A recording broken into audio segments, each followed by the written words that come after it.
start with an open statement. Yeah, hats off to Louisiana Tech and Coach Cumbie and his staff. Flat out kicked our tails tonight from the start to the finish. Really good job by them. Really good job executing their game plan. We didn't play well enough tonight to win. Didn't coach well enough tonight to win. Got to go back to the drawing board. Hope it's a learning experience. Not sure we fully learned how to win consistently. That's with preparation. That's with responding, coaching included. Didn't execute well enough. Defensively, not a great first half. I thought in the second half, obviously, we bowed our necks a little bit. The score kind of allowed some of that. But we did come up with some big stops early, and then offensively, we couldn't get the ball in the zone. So we go back to the drawing board. Really good job by La Tech. I mean, flat out punched us in the face today. So we go back to the corner and regroup. Seemed like there was a few times in the red zone where Braylon could use his legs and he elected to pass. And kind of what's the philosophy there for him on? I mean, if you call a QB run, he's going to run. If you call a pass, he's going to go through the progression. You can't yell at him, hey, take off. He's got a progression to go through. And obviously from a instinct perspective, you can't take either one away. You can say, well, you should have ran, you should have passed. Obviously, that's after the play, but that wasn't the issue. We got ball on the 6-inch yard. We can't get in. Ball in the red zone 2 or 3 times, missed field goals. All the things that happen when you can't handle success. When you can't handle success, you don't go through all the same processes that you did to get to where you were. Not something that we, plan to do, but this is what happens. So we got to continue to work at it. I thought there was some positive. I thought there was some fight. You look at, we moved the ball on offense throughout the game, just wasn't able to put it in the zone. Well, you get evaluated by points. And we didn't come up with those points today. Defensively in the first half, I thought there were some opportunities, for us to get off the field. And they made some big plays. Kudos to them. But you can't spot a team 30 points and then start playing. That's not, or 20 points and then start playing. That's not, a recipe for success anywhere. Coaching included. It wasn't just players. We got to do a better job matching personnel. We got to do a better job getting Braylon into a better play in the red zone. All things included.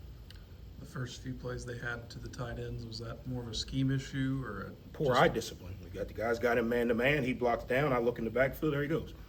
But that's what happens when you don't play with discipline. I got that guy man to man. Just because he blocked down don't mean my eyes can go somewhere else. Happened 2 times in a row. That's just the old adage of you got to do your job. That guy belongs to me. If he goes to the bathroom, I go to the bathroom with him. If he takes a knee, I take a knee with him.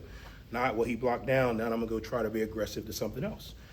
Some of that is, over-aggression to make a play, but you got to do your job. Both scenarios. Got one guy, 2 different people. I got the tight end. He blocked down, my eyes go off. He's gone. That's what good offenses do. They take advantage of poor eye discipline. So we got to do a better job of that. We got to obviously coach better techniques of, tracking your guy through the block. When do I come off of him? Never. Hey, I got to go touch the guy. We made some adjustments as the game went on and kind of put him a little bit closer, so I got to touch him. I can't necessarily look at him. But you got to do your job. We got to be better at coaching eye discipline, obviously. We got to be better at putting our guys closer, maybe, so they don't have some eye violations, and then we got to execute by doing your job. You mentioned you want to play a little bit better defense in the second half. Was there any sort of message, or did you see any of the specific defensive players kind of step up and ignite that? Or? We challenged them, at halftime and said, well, we get to choose who we're going to be, how we're going to respond. I thought they responded well. I thought they came out with the right energy. It's hard in college football, man, when you spot a team 17, 18 points. It's hard. It's hard to battle back from. Puts you in a little bit of a bind from an offensive or defensive standpoint, right? They're not going to go as fast. They're going to take a little more time off the clock. Offensively, they know you got to kind of press the ball a little bit. So they change what they do a little bit, on defense. But I thought our defense responded. We came out and got 3 stops in a row. We just needed to respond on offense and make it a little bit more of a balanced game there, right at the end of the third quarter. That drive on the goal line was an opportunity to kind of flip momentum. Kudos to them. They stopped us all 4 times. It wasn't anything that we just didn't do. They stopped us. We didn't block them, but they made the plays. You got to execute down there. That probably turns the momentum a little bit, which now you get a chance to see what happens. But we weren't able to execute. Anything else? Coach, thank you. Thanks, guys.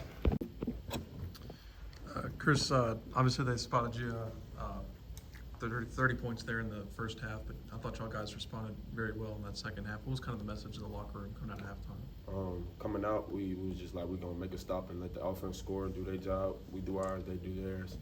And those are our plan coming out. That's not our standard to let, no team, no matter any level, to come out and just score 30 points on us. But they did, and we just can control what we control. We can try to come out and just stop them. That's what we did second half. When they were able to get those plays in the beginning of the game to the tight end, was that Coach kind of talked about it, poor eye discipline? Is that how you would define it, or scheme?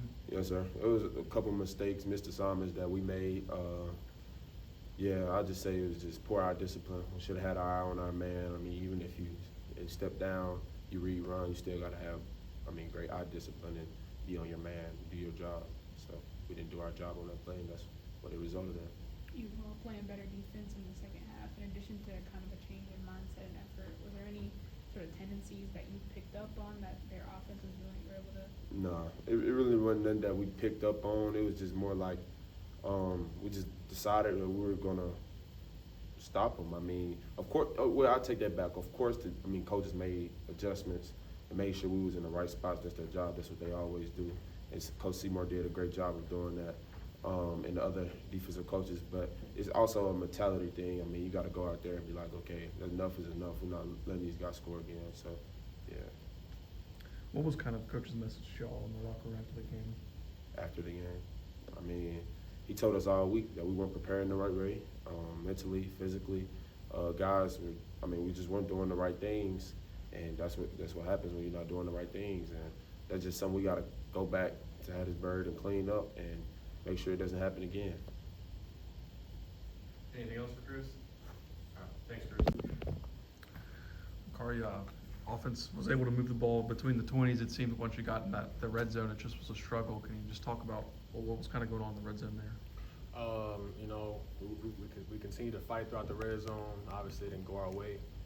But it's just going back to throughout the week, like Coach Huff was saying, just preparing the right way, the small details really matter. So it was definitely tough to see not getting in the end zone on obviously the 1 or 2 yard line, but it's another week to prepare, another week to get better. So Was that kind of the message that Coach had after the game to you all about preparing right and executing right? yes, sir. It was just all week he's been preaching to us, hopefully you guys, hopefully the mental disposition is there and you guys can turn it on, but mentally, and throughout the week he was just breaking it down for us what's really important and really just executing the game plan. So obviously we have a new week. That's the grace of football. We get a new week to prepare, but we have to start from square one, and that's tomorrow, really on Sunday, to get prepared for this new week.